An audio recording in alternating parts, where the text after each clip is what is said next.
Welcome to the No Sugarcoating Podcast. I am Amber Romaniuk, emotional eating, digestive, and hormone expert.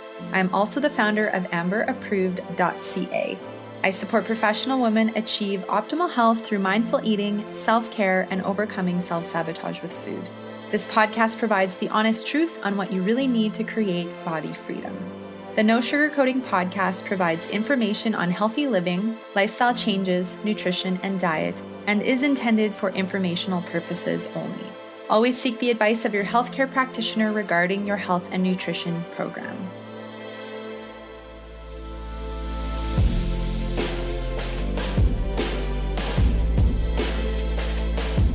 Hello, everybody. Welcome to episode 214 of the No Sugarcoating Podcast. This week's topics that I'm going to be talking about are inspired by an Instagram live that I did with Taylor Nolan a couple weeks ago. And, we're asked a lot of questions about binge eating through the holidays and how to navigate not overeating. And I know I talk about binge eating and emotional eating a lot.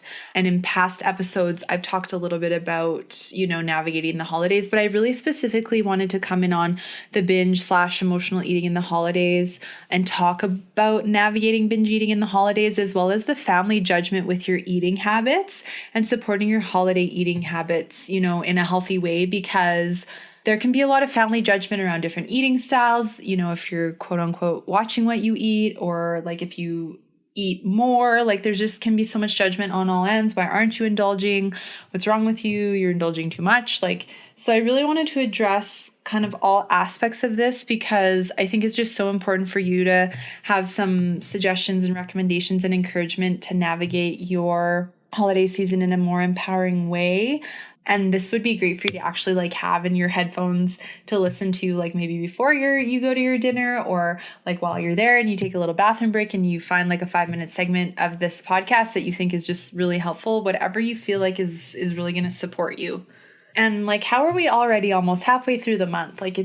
It's time is flying by. This year's just absolutely flown by. So I really hope you guys enjoy this episode. So the show notes for today's episode can be found at amberapproved.ca /podcast/214. A couple things I want to highlight before I get into today's episode. So be sure to subscribe to the No Sugarcoating Podcast on all podcast apps.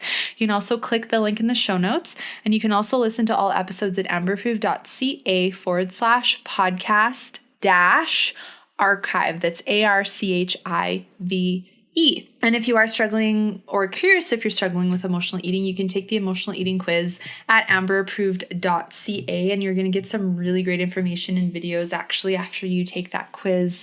So as I've been mentioning, this is the last few days to take advantage of the coaching sale. So is 2020 the year that you gain freedom from emotional eating forever? I want you to take a moment. And I want you to think about what it would feel like for you to ditch diets, restriction, calorie counting, any need to stick to a restrictive meal plan or exercise regime, feeling like you're a slave to the scale. 2020 can totally be the year where all of that goes out the window and you learn how to build a healthy relationship with your body, with food, awareness, ditch the digestive bloat, balance those hormones, overcome emotional eating, build self-confidence, and of course, as you do all of those amazing things in a healthy, mindful way, the bonus is that the protection or the weight comes off without you having to really focus on it. So if this is the year that you're ready to finally balance your hormones, achieve optimal energy, say goodbye to the digestive discomfort and belly bloats, and hello to optimal health and body freedom, then I really encourage you to reach out and take advantage of the last few days of the coaching sale. So as I've mentioned before, if you email me or you click the link through in the show notes, you can go right to my website and you can schedule a consultation.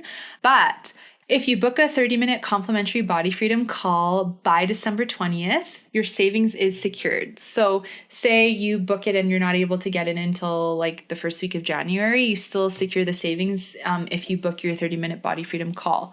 However, if you do not book your body freedom call by the 20th, the savings will not be available anymore. So if it's resonating for you, you can email me at info@amberapproved.ca with the subject line fall coaching sale, or again, you can click through and go to amberapproved.ca amberapproved.ca and click on schedule a consultation. And I really do look forward to connecting with those who are really ready to make 2020 a truly different year. And if you are in the headspace where you're going, yeah, I want it, but I don't really believe I can have it or do it, I encourage you to book the consultation, because we can have a great conversation around your fears and concerns around failing or, not getting the results and what's possible by getting those limiting beliefs out of the way. And I will share the rest of the show notes at the end of today's episode. So if you are finding a specific eating style isn't working for you, you're struggling with food addiction, emotional eating, digestive issues, inflammation, you suspect your hormones are off, but you have no idea how to investigate them.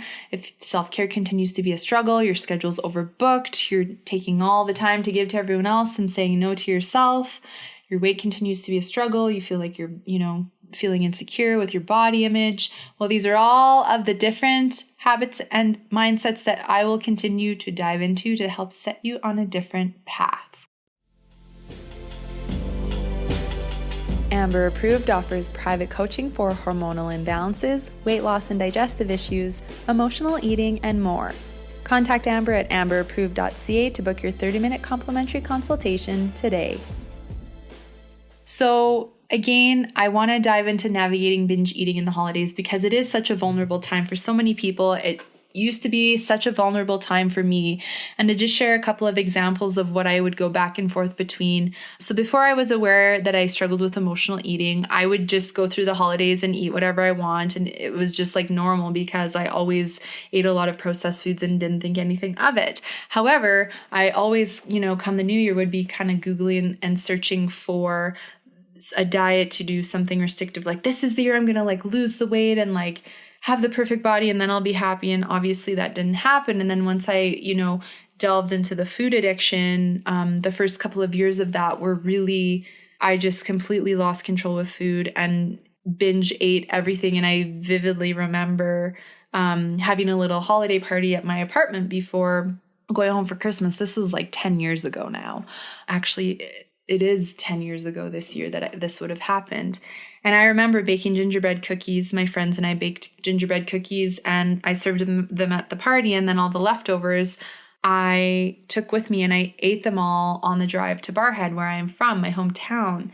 And I just remember crying because I'm oh my gosh, I'm already at the heaviest I've ever been. And now I'm going into Christmas Eve, Christmas Day, all the dinners, the indulgence, all the chocolate and the candy.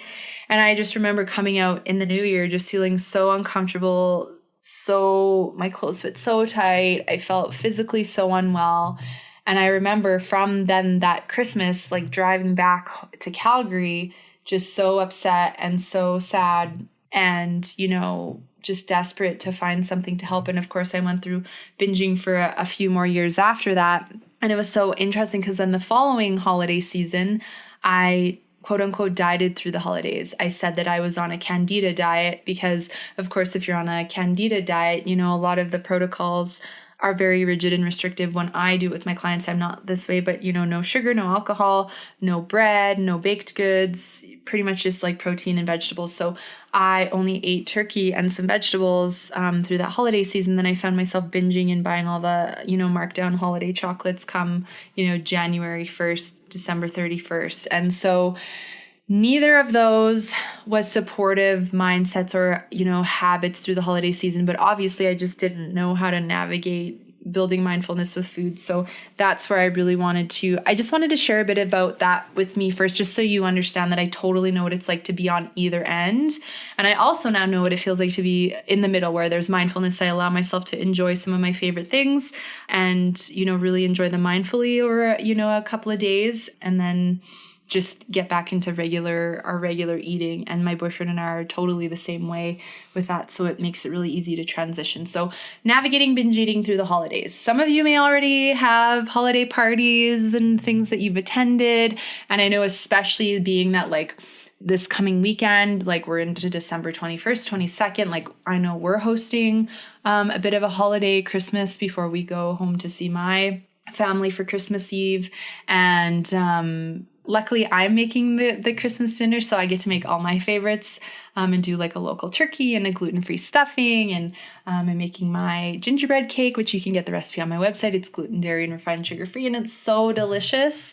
And then I do loads of veggies. So I do a really nice mashed potato with like bone broth in it. And then I do like good old peas and carrots and like good gravy, and I make my gluten-free flatbread, and it's just like so satisfying, and everybody loves it, even though like my boyfriend and I are gluten-free and the rest of the family isn't, but they're so supportive and accepting, and they absolutely love it too, and are always asking for the recipes. So that's great. And then, when we go to Christmas Eve dinner, there'll be all sorts of stuff. And so one of the first things that I would encourage you to explore is what kind of mentality are you walking into with the holiday season and your holiday meals? So are you walking into the holiday season with the mentality of, I'm just not going to care about any of it, and I'm going to eat whatever I want, and then come January 1st or 2nd, I'm going to go on a really restrictive diet to lose weight really quickly? So that's mindset number one. You may want to write down the mindsets and take some notes on this, just so you can read back on it. Mindset number two, so these are the two all or nothing mindsets. I'm going to go all in and binge and eat whatever I want. Mindset number two is, I'm going to diet and restrict through the holidays. I'm not going to allow myself to have anything for fear of losing control. And I don't want to gain any weight. I have a fear of losing control with food and losing control with my body, both. And I just want to not have any chance of losing control. So I'm going to restrict and diet through the holidays. And unfortunately, usually what ends up happening is some point through the holiday season, something triggers you to lose control, or you have one little thing and then that triggers you to lose control because you have an all or nothing mindset. Or again, you get into the new year and then you're feeling kind of, what is that? I missed out. I didn't have all those things and now I really want them. And that can fuel some obsession, and then again going and buying different things and binging at that point. Or for some people, they may diet and restrict through the holidays and then get into the new year and continue to diet and restrict. But again, it only lasts so long, just because diets are not attainable, especially restrictive diets long term. There's a difference between diets and eating styles that are unrealistic to maintain versus nourishing your body well and also allowing for mindful indulgence. I really believe that after we've built a healthy relationship with food, it's so much more attainable to mindfully eat and nourish your body with really great quality food, and then also allow room for mindful indulgence. And because you're feeling better and you have that healthy relationship with food, you can, indulge a bit, and then it's easy to just move forward without guilt or worry or fear of losing control, because ideally the goal is you've addressed those emotions, you've addressed the emotional eating and the triggers, and you're building the self-love with your body, or you've built it, so therefore you don't have to keep dealing with that. The third mentality is that you want to set an intention, that you have good intentions to, eat some really good nourishing foods. Maybe you're going to take, some dishes with you that are like gluten-free, or depending if you have sensitivities, or, if you're just wanting to be mindful through the holidays, and that you want to eat well and healthy. Also, though, you do want to, there's just some certain things you're going to look forward to. Like, for example, and I talk about this every year, like my dad's side of the family is Ukrainian, and every Christmas Eve, it's just tradition that we all get together, and there's always pierogies, like homemade pierogies from this little baba, right? And I love pierogies. So I always allow myself to have some pierogies and like whatever else is there that I just don't normally have or that's not normally available. This is the key, though, is that I always have veggies on my plate. I always have turkey or ham or like whatever the proteins are. And I always usually load up with way more of that stuff. And then I leave like a quarter of my plate or whatever for like my pierogies, bit of stuffing. And then I go and sit down and eat that first. And I say, if you truly eat this and you are still physically hungry afterward, by all means, if you want to go back and get a bit more, that's fine. But if I finish eating and I'm already really, quite full, I don't want to go back and eat to the point where I don't feel unwell, right? So, and then I take a digestive enzyme. Usually I drink a really nice digestive aid tea, just because it's gluten or whatever. So I'll do like a peppermint or a ginger tea. There's usually all sorts of different, warm drinks there.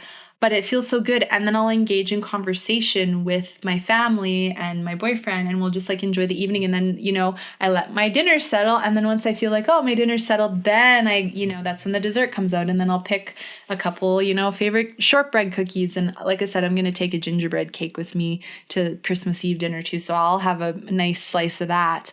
And just like anything else that, I feel like, oh, I want to have a bit of this. But it's usually like one tart and like one cookie and one chocolate. It's not like, oh, I'm going to sit here and eat this whole bowl of chocolates, or I'm going to have one cookie and then it turns into 20 cookies. That's how it used to be, right? But now there's this mindfulness where it's like picking my favorites and eating to where I feel comfortable and not so full where you just feel unwell and you need to sleep for 3 days. So that is kind of the example of like in the middle mindfulness. So I think that's important to really understand, where are you at and what intent are you setting into the holidays? If you are struggling with emotional eating, which I really believe emotional eating is any reason to eat other than for physical nourishment, and you are concerned to lose control through the holiday season, so you are thinking you want to stay more on the side of like limiting your indulgence or avoiding it, in some senses, I can totally understand where you're coming from, because it's a very vulnerable time and it can feel very easy to lose control. And I know how difficult it can feel once you've lost control to try to gain some traction, get back on track and stop the binge eating again. So I say, like, if sugar or salt, or there's just certain foods that feel like really heavy trigger foods for you and there's massive fear there of having them and losing control, can you make an alternative that has like natural sugar or a different ingredient that again doesn't trigger you so much? Because I know for me, one of the biggest things that I had to do for a while as I was overcoming my own food addiction is I had to really limit my sugar intake. I use more natural sweeteners, and that really helped to make a difference, because again, refined sugar for the sugar addicts excites the same part of the brain as heroin or a hard drug does, and you get that pleasure feeling, and it can be really hard to stop eating it once you start. And they've made it like that for a reason, because they want people to eat as much of it as they can and then keep buying the products. So you may want to try using some alternative ingredients, and go to amberapproved.ca. I've got loads of holiday recipes, from gingerbread cookies to gingerbread cake to gingerbread muffins to parfaits to I made a new eggnog cake this year. And again, they are all gluten, dairy, and refined sugar free. You can adjust them. And again, if you do not do gluten, but you do dairy, like you could always just make a substitute, like whatever works for you guys. But I think it's important that we really make a decision of like what makes me feel more at peace and at ease, right? And can I make an empowering decision from a space of ease or peace, versus I'm making decisions from this place of fear that I can't have anything, or I just don't care and I'm going to eat whatever I want, and then I'll deal with it in the new year in a restrictive, punishing way. Because restrictive, punishing yourself with a restrictive diet is not a supportive, relationship with food either in the new year, to quick fix, lose the weight, and then gain it back because other things trigger you to go back to food. So I think once you've identified the mindset, it's important to make sure that you are maybe checking ahead on the menus, especially if you have sensitivities, if there's certain things you don't eat, call ahead to your family members, or say, you know what, I notice like these foods give me bloating, so I'm going to bring X, or can, just so you're aware, I don't know if you can, make a little bit for me that doesn't have the flour or whatever, right? Like those are reasonable requests to make. Like so many people have food sensitivities and eat different ways. Now, I think more people are opening up to that. And if the people who are hosting are not open, then I think it's so important for you to bring a couple of your favorite dishes or a favorite dessert, just so again, you have something that you can really enjoy and have a good amount of, if there are, limited amounts of other things. So call and check ahead on menus. I think that that's being proactive, and it does support mindfulness with food. Stress. So stress and overwhelm are huge binge eating triggers, emotional eating triggers in general, especially during the holidays, because there can be, many different potential holiday triggers, from your schedule being overbooked, overcommitting to too many holiday commitments, social commitments, parties. Maybe you're drinking more alcohol and you're eating more refined foods, and that's giving you more cravings. And then those cravings are triggering more emotional eating. Maybe you're feeling stressed out about all the Christmas shopping and you're hosting the dinner and all the decorating and all the things that you want to do for your family to make them happy. But then what's happening is you're not taking the time to participate in your own self-care routine and get enough sleep and hydrate, eat well, do some self-care like a meditation or breathing or getting to your favorite yoga class. I find, a lot of times people throw all that out the window when the holidays come, because they're just like, it's so busy, I just don't have time. I'll get back into it in the new year. When that, routine, and I'll talk more about that when I talk about my third point, but that routine can help to save you from your emotional eating triggers getting the best of you and you diving deep into that, platter of baked goods. So I do think it is important to attain some form of a self-care routine. Let your work routine calm down and all your other obligations, but I think it's so important we slow down and catch up on sleep and, make sure we're hydrated and eat really good food and do self-care through the holiday season to help us have less likelihood for, binge eating and emotional eating at all of our holiday events where there is an abundance of food. So that self-care piece is important to make sure that we are incorporating.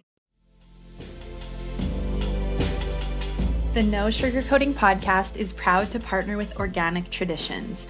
Organic Traditions has a range of plant-based instant lattes made with organic, gluten-free superfoods. All of the lattes are made with a coconut milk powder base, so all you need to do is add hot or cold water for an instant creamy latte. This holiday season, they've introduced 2 limited edition holiday-inspired lattes, Holiday Spice and Mint Chocolate.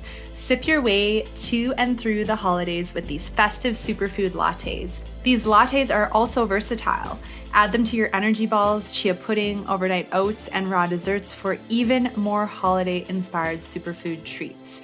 You can visit www.organictraditions.com and use the coupon code amberapproved to save 20% on your order.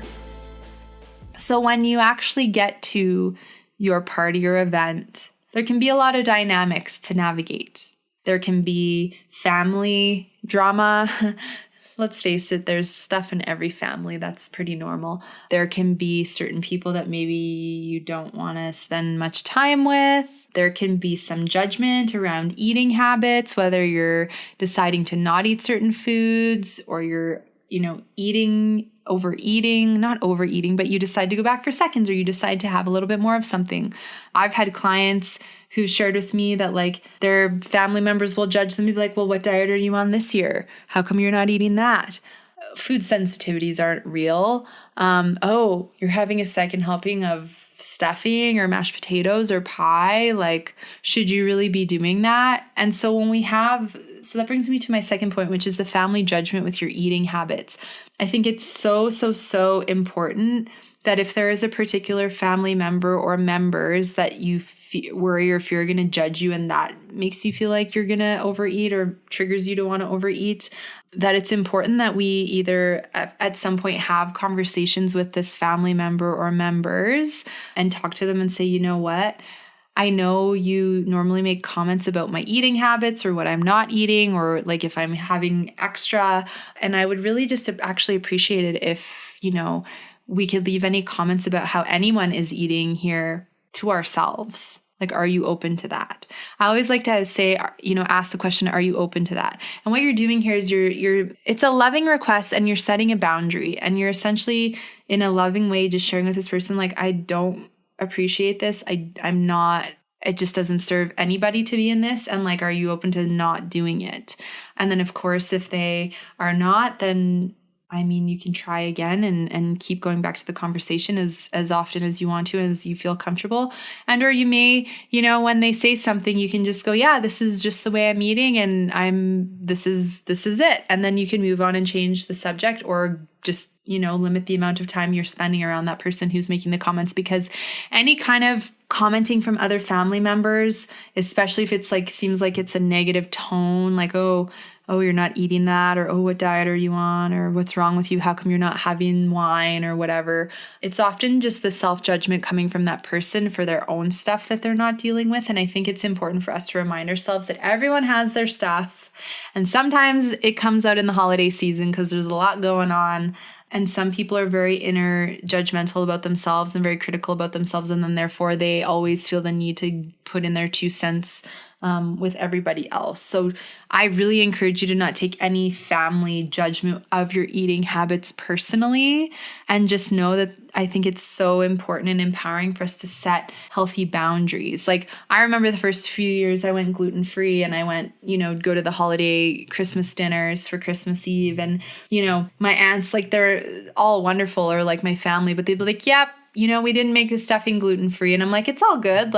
I'll decide if I want to have it or not. I don't expect people to completely change their dinner for me. That's why I always bring a few items with me. And now, because I'm not sensitive to gluten like I used to be, I can have a mindful amount of it and it doesn't have any negative implication. Whereas the first few years that I was healing my digestion and overcoming binge eating, I really limited my gluten intake, because it gave me that pleasure high. It does also have the grain brain that excites the same part of the brain as the hard drug. So for that reason, then also it just made me horribly bloated and uncomfortable. And therefore I didn't want to create that for myself more than I needed to. So I did avoid it and limit it for a while. And, it's funny because now sometimes someone else will say, oh, it's not gluten-free. And I'm like, oh, it's all good. Like I can have some of that, but I don't take it personally or like as it's, they're, trying to be negative. Like, it's just, I think you get to this point with your self-worth and the way that you eat, and like it stops phasing you what other people think, because you just get used to it and they get used to it. And the irony of it is every time I make, some dishes to bring for everybody, of course, they're usually gluten and dairy free because we still eat that way because we feel best eating that way. But everyone's like hovering around and eating all of it. And then they're asking for the recipe and they're going, I can't believe that's not gluten free. Like the gingerbread cake, for example, it's got like pumpkin and clove and ginger and all the great spices. And I usually use like a honey or maple syrup or a coconut sugar. You could really use whatever you wanted, but it's so soft and moist. And then the coconut icing, just super simple ingredients. But I remember making that, last year and taking it, and the place where I took it, there was like loads of baked goods and like desserts, but everyone wanted the gingerbread cake. And then, my cousins who were hosting are like, can you leave us some of that? Like they had all had some. They're like, can you leave us some? Like, that was really good. We'll have to make it. Right. So it's just so interesting how you can create these things and you'd never guess that it was like allergen friendly at all, or, it had healthier ingredients. And I love that because I think it just gets people curious, intrigued, and involved. Because I think the key as well is that we don't have to feel separate from everybody else or think that we're different because we're eating a different way.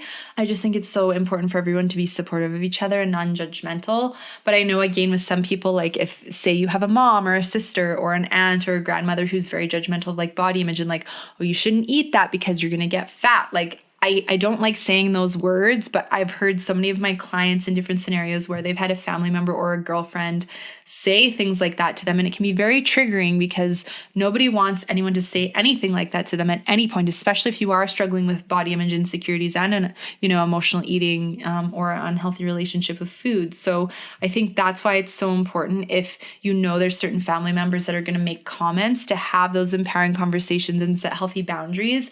And then if they're not open to supporting you, that again, you limit the amount of time that you are conversing with them or standing around them. And you may say, well, it's my mom or it's a close family member. And it's like, well, you've got to decide if you want to allow them to say those things to you and treat you like that and have it trigger you and upset you, or if you can get to the point where you can build your self-worth and confidence so much that it doesn't matter what they say, it doesn't faze you and it doesn't trigger you to go into self-sabotage or feel like you need to diet. Or again, you have the conversations with them and request that they stop making the comments, and eventually they stop making the comments. I mean, that's the ideal outcome, right? Regardless of, whether they make changes or not and work on themselves, it's that they're respecting you and what you are asking of them. And so food or alcohol, because I know for some people, like maybe you drink, maybe you don't drink. I'm indifferent. I usually don't drink on Christmas Eve because I'm the DD. And my dad and my boyfriend usually like to enjoy a few drinks. But come New Year's Eve or like come my anniversary, in the beginning of January, with my boyfriend, I'll definitely enjoy a few drinks. But I think it's just like time and place. Does it feel in alignment? But regardless of what side of the fence you are on, again, if there's people around you going, what's wrong with you? How come you're not drinking? What's wrong with you? How come you didn't try my shortbread? What's wrong with you? How come you didn't, eat those mashed potatoes or whatever it is? Or, it seems like isn't that a little much on your plate? That seems like quite a bit on your plate. Like, are you going to be able to eat on that? Whatever the criticism or what's wrong with you, quote unquote, is, it's really to remember that what that person is saying is a projection. It really has nothing to do with you, but it's that what you are doing is triggering something within them. It's their stuff. So I think it's so important for us to go inside of ourselves and just kind of say to ourselves, like, it's not my stuff. This isn't my stuff. I don't have to take this personally, not taking this on. And then again, you can decide if you want to have a conversation with them and go, you know what? Actually, there's nothing wrong. I don't feel like drinking alcohol tonight. I've got this fantastic tea that I'm loving, or I've got some eggnog, or I just feel like having a nice infused water, right? You don't have to explain yourself. Same with if you decide to have some drinks. It's like, you know what? I just really want to enjoy this champagne or this beer or whatever it is that you're deciding to have, and really enjoy it. Drink it slowly, savor it. Be mindful with alcohol just like you were with food. But if it goes past that, again, you can request that they don't make comments, and or again, just be mindful of the amount of time you're spending around them. So I think, when it comes to the family judgment, it's so key for us to remind ourselves it's got nothing to do with us. It's often people dealing with their own stuff and or not, dealing with their own stuff. So therefore it's being projected on us. Keep it light, make a brief comment, request that they don't bring it up. If it goes past that, then again, that's where you have to decide how much time you want to spend there or around that person. If it's, gets to the point where it's really bad and it's really weighing on you, well, you may want to, in fact, remove yourself, go into a different room. And in some scenarios, you may even just want to leave. Again, that's up to you and use your own discretion. But if it's to the point where you're really having not a good time at all and nothing is changing, then that's where sometimes we have to set that boundary. But that's completely up to you and whatever feels resonant to you or not. Okay, so these are all just suggestions, ideas to help you navigate the season. The No Sugarcoating podcast is proud to partner with Rocky Mountain Soap Company, a Canadian company that believes the earth provides more than enough natural ingredients to give us beautiful and healthy skin for life, so you can shop with the freedom of knowing that everything they make is safe and good for you, your family, and the environment. Shop natural at one of their 13 retail locations across Canada or online worldwide at www.rockymountainsoap.com. One thing I also encourage, and this is to help you with the mindful eating, any family judgment, or self-worth stuff that may come up for you as you go to your holiday dinner, is it's so important to have different ways to support holiday eating habits and mindfulness of food, alcohol, navigating family scenarios. So a few of my favorite recommendations for this, other than the setting the boundaries, planning ahead, taking some of your favorite, dishes with you. Number one is definitely, and I always say this, eat regularly through the day. Do not fast or starve yourself or restrict leading up to your holiday dinner because you want to save your calories for that. You're far more likely to set yourself up to binge, to overeat, and to actually eat up to 40% more than the next day. So it really throws off your blood sugar. You probably feel really tired, bloated, uncomfortable, and we don't want to feel like that in the holiday season. Number two, I think it's so important to not just focus on the food and the drinks, right? I think it's so important to focus on the social aspect of the holiday season. Are there certain family traditions that you're looking forward to? Some people play board games, some people go out and look at lights, sing Christmas carols, right? Engaging in really nice conversation and connection with your family. I think it's just so important to focus on the other aspects of the holiday season or the Christmas season that you have created and are surrounding yourself with in that setting. So if all the food's usually in the kitchen or the living room, go into different rooms where people are socializing. Have a cup of tea or a glass of water in your hand at all time, and then, have a glass of alcohol in between, or then that way it's just, you don't have both hands empty where it's just so easy to keep picking away and grabbing at food, right? Instead of just standing at the, island in the kitchen and picking away, grab a little plate, put some items on the plate, go and sit down and have a nice conversation with someone, because again, once you finish that, you're far less likely to go back up right away and grab more, because you're probably being engaged in a really great conversation or creating a really great memory with a family member. Play with the kids, right? Tell a story, talk about past Christmases and or great memories that you have. Create a new tradition with your family or friends. I think that there's so many things that we can do to just step away from the focus being about food. That being said, we can still enjoy the food, but by breaking it up and enjoying each present moment and not needing food to enjoy each present moment makes a huge difference. I also think it's important to set some self-care check-ins in with yourself to help with awareness. So even before you go to your dinner, I always encourage my clients, check in with yourself before you go. Do you feel triggered to emotionally eat? Because if you do, you may find that you want to, spend a bit more time out of the kitchen and or make sure you're engaging in conversation. You may want to tell a family member or a friend that you feel close to and say, I'm feeling vulnerable tonight. Can I just can you be my check-in partner tonight, just in case? And you don't necessarily need to explain more than that, but I'm sure they'd be happy to just support you. Know that the bathroom is not just a place to go to the bathroom. The bathroom can be a place for you to excuse yourself, shut the door, and do a check-in. pull out your phone. You know, do you have a couple questions that you put on there? Am I emotionally hungry? Do I actually need to eat more? Like, how am I feeling right now? You can stop and do a check-in. You can do some deep breathing in the bathroom. You take a little bit of time to center yourself if you're feeling overwhelmed.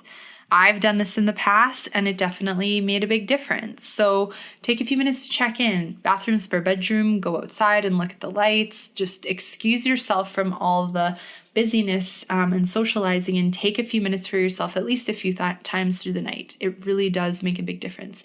If you're thinking you're going to forget to do that, put a couple of reminders in your phone to pop up, right? Have it on vibrate, feel the vibration, pull out your phone quick. Oh yeah, right. Yeah, I'm going to do a check-in. And then, you know, when it feels appropriate, go and take a few minutes for yourself. I also think it's important to make sure that, you know, sit down and eat your food slowly when you have it. It's a great time of year. There's probably a lot of really wonderful food being served. You want to enjoy the experience. So I encourage people to eat as slowly as they can. Take a bite, put your fork down, chew so well, because as you do that, you help your body digest better. Chewing, or digestion starts in the mouth with chewing.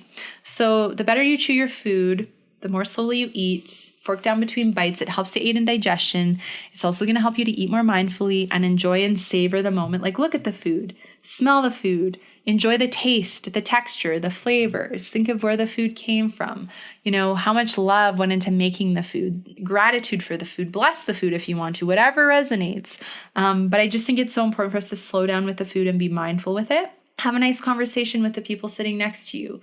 Again, it's about enjoying the whole experience with everything going on around you instead of just focusing on the food, right? Small bites, fork down between bites, chew properly, and then check in with yourself every few bites and go, how full am I feeling? Am I still feeling quite hungry, or am I starting to feel like I'm, you know, halfway full, moderately full? Because again, it's just going to help to prevent overeating or eating to the point where then you're so full it's uncomfortable and you have to lay on the couch for like 3 hours because you just feel so much discomfort, and you have to like unbutton your pants or whatever, right? Like, it's just so important. And these are simple things, as you know, they're so profound. They have such a profound effect and impact.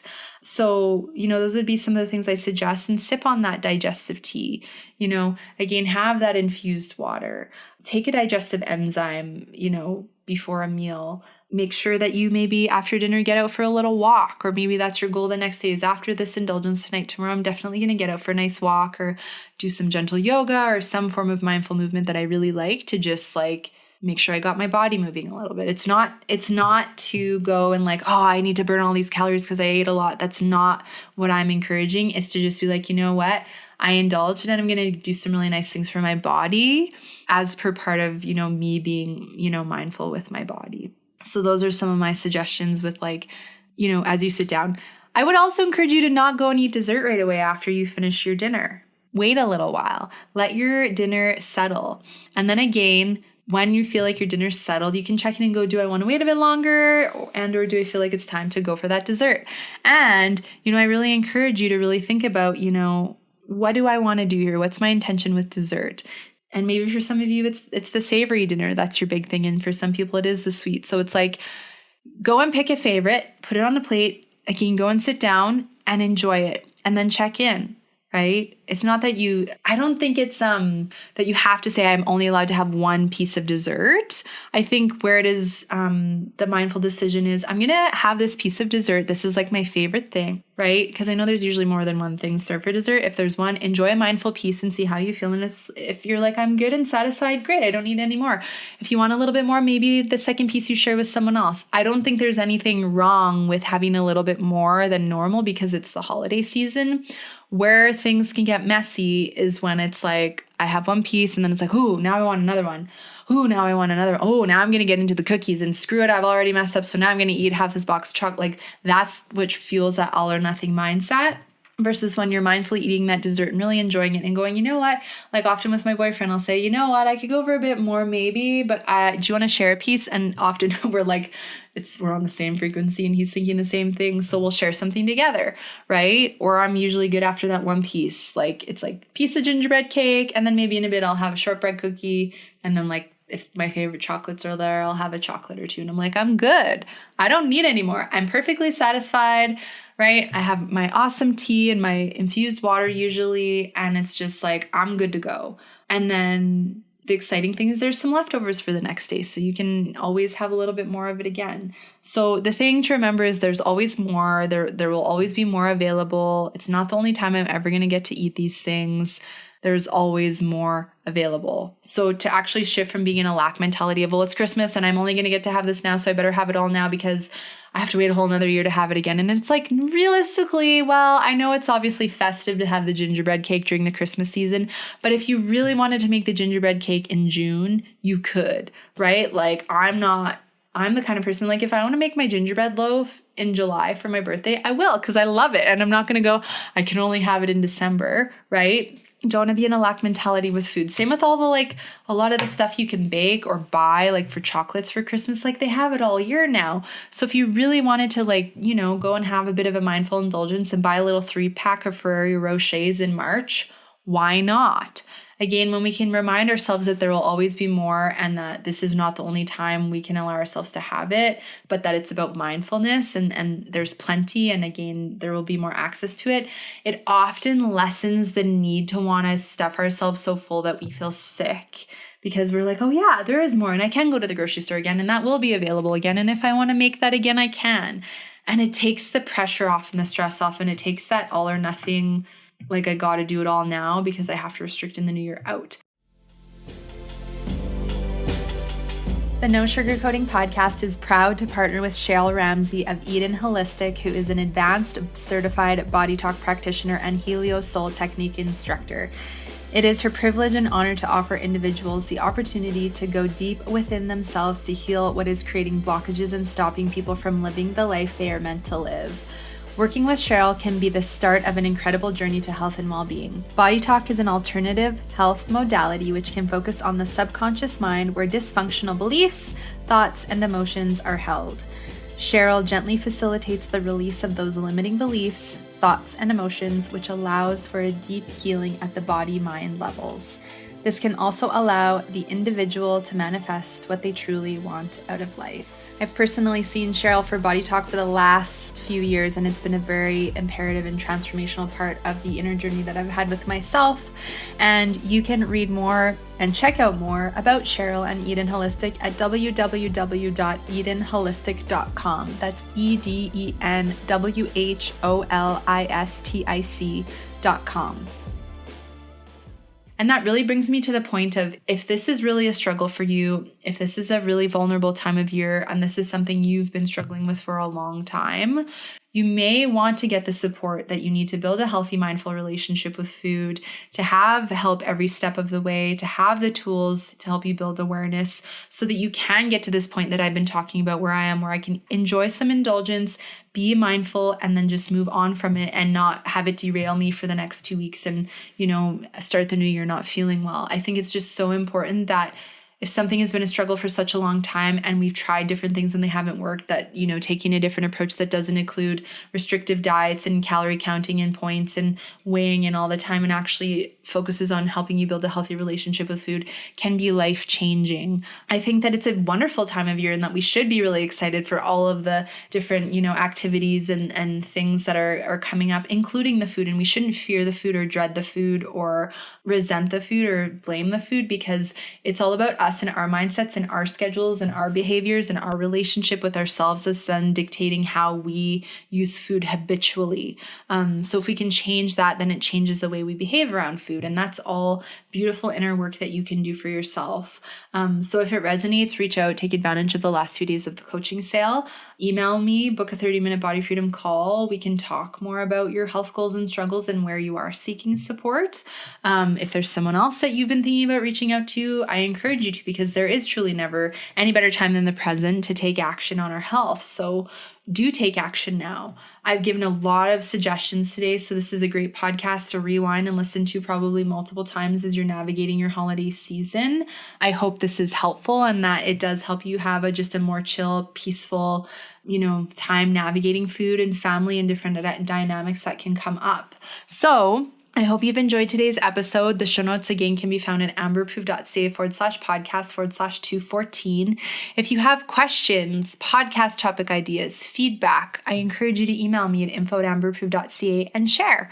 Also, if you're emailing me questions about your health history, I ask that they are no more than 150 words in length, as health histories need more support and private coaching is often a better fit. Also, if you are still doing some holiday shopping for family, friends, coworkers, whoever it may be, maybe yourself, you'll definitely want to click through in the show notes to link to my holiday gift guide, as I have some really great Calgary and Canada-based companies, and they do, I believe, all ship to the States as well.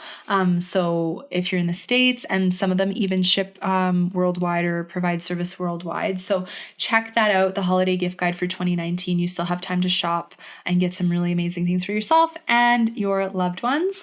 Also, make sure you click through to read the 2019 winter edition of Amber Approved magazine. There's some really great holiday recipes in there, more great information about my gift guide marketing partners, and some great health tips and recommendations as well. Again, the links for those are in the show notes. So I hope you have a wonderful day, a great week. Again, really hoping these tips help you navigate your holiday season. For those of you that are ready to really dig in and get into this journey, I look forward to connecting with you. And can't believe it's almost Christmas. So have a wonderful week. If you are starting to celebrate, enjoy. And I will look forward to sharing a really wonderful new podcast with you guys next Sunday.